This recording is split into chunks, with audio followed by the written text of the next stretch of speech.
Encore moi. En fait, j'interviens par rapport à ce qu'a dit Maître Philpot, par rapport à la question d'une personne dans la salle, par rapport au lien entre la Cour pénale internationale et les États-Unis. Je crois qu'il serait peut-être important d'essayer de jeter un coup d'œil sur la création même de cette instance qui est la Cour pénale internationale. Pourquoi je le dis? Parce que pour arriver au protocole de Rome qui a mis en place la Cour pénale internationale, il y a eu un intense lobbying de ce qu'on appelle la coalition pour la Cour pénale internationale. Et je crois qu'il est important de regarder là-dedans pour comprendre aussi d'une certaine manière le mécanisme qui a mené à la création de cette institution. Parce qu'aujourd'hui, par exemple, on sait qu'au sein de la coalition pour la Cour pénale internationale, il y avait beaucoup d'ONG qui étaient directement liées au département d'État, dont la NED, National Endowment for Democracy, qui est très liée par exemple à la CIA. Et on sait aujourd'hui que la coalition pour la Cour pénale internationale est financée par nul autre que George Soros. Et quand vous regardez la constitution de la Cour pénale internationale aujourd'hui, on retrouve des gens qui étaient liés directement aux intérêts américains. On a Louis Arbour, aujourd'hui, qui siège là-bas. On a Kofi Annan, qui siège là-bas. On a l'ancien ministre canadien des Affaires étrangères, Lloyd Axworthy, oui, qui siège là-bas. Et encore une fois, on retrouve encore la main de George Soros parce qu'il y a Richard Dicker de l'ONG UN Watch qui siège là-bas. Et il y a une autre question importante, c'est ce que vous avez relevé, maître, c'est la personnalité du procureur Louis Moreno-Ocampo. On sait aujourd'hui, avec les câbles de Wikileaks, qu'il avait rassuré les Américains, dès qu'il est arrivé à la Cour pénale, que les Américains ne seront pas poursuivis pour les crimes en Irak. Ça, ce sont les câbles de Wikileaks. Mais il y a un autre élément important, c'est qu'avant de siéger à la Cour pénale internationale, Louis Moreno-Ocampo a siégé à la Banque mondiale. Elle a siégé dans Transparency International, qui est tous des organes liés aux intérêts américains. Et surtout, il avait une ONG qui s'appelait Poder Ciudadano. Cette ONG était financée par la NED, la National Endowment for Democracy, qui est reconnue comme la vitrine de la CIA. Il est important que les gens aient une idée des liens et des imbrications de certains intérêts avec ceux qui siègent ou des organisations qui sont liées directement à la Cour pénale internationale pour se faire une idée de ce qui se passe. Parce que je crois que vous avez parlé du Kenya. On sait que dans le cas du Kenya, vous nous avez un jour dit qu'il y avait des ONG qui étaient liées au procès qui vont se tenir à la Cour pénale internationale contre les Kenyans. Et ces ONG-là, il faut toujours s'interroger sur leurs origines et surtout sur l'origine des financements. Parce qu'on retrouve toujours les mêmes intérêts qui sont à la base de ces ONG-là. Et donc, la question que je me pose et que j'aimerais peut-être vous poser indirectement, c'est de savoir, est-ce qu'on peut avoir foi dans des instruments qui sont mis en place pour des buts précis? Parce que, comme pour moi, la Cour pénale internationale joue le même rôle que la Banque mondiale, que le Fonds monétaire international, que l'OMC. Tous des instruments au service de l'impérialisme américain occidental. Merci.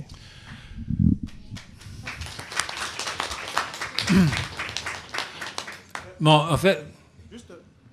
Excusez-moi, juste une petite pub. Tout ce que je viens de dire est contenu dans un livre que je viens de publier maintenant, qui s'appelle « Le Canada dans les guerres en Afrique centrale. Génocide et pillage des ressources minières du Congo par le Rwanda interposé ». Merci. Ouais.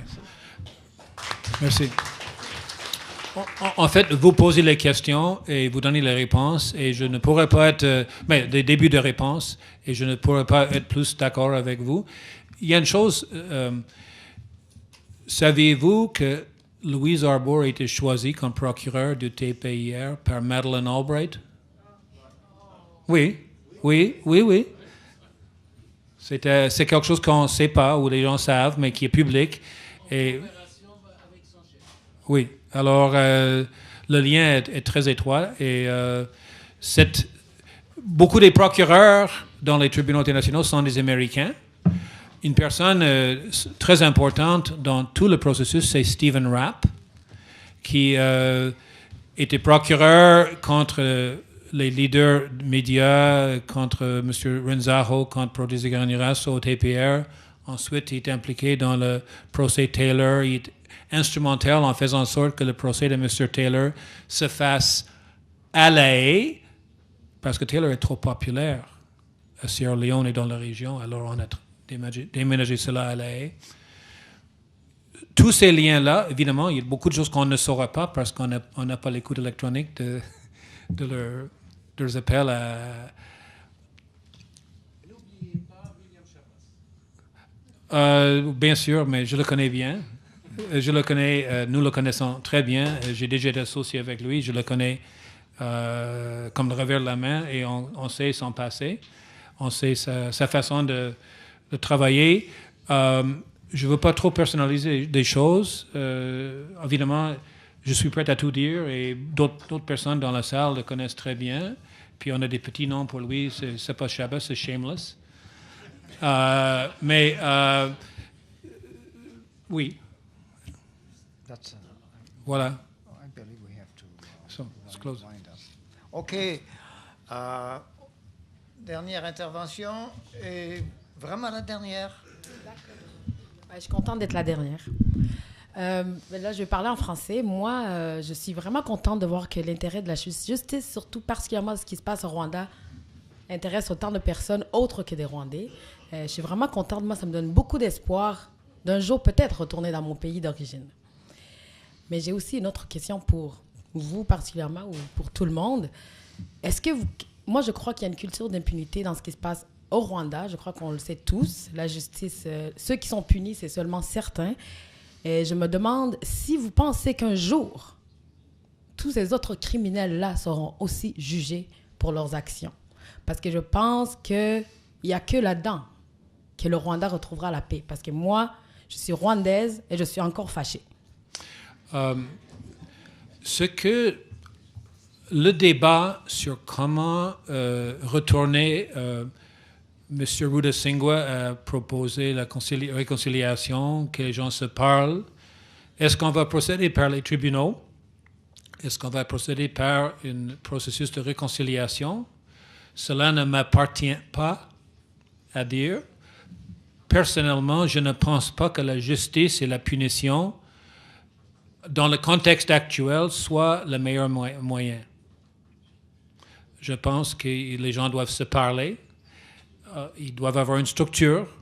Certains pays ont réussi partiellement, au moins le Chili, l'Afrique du Sud, à régler leurs problèmes par les processus de réconciliation. Je ne veux pas me mettre comme expert là-dedans, pas du tout. Mais je ne pense pas que la punition soit la solution.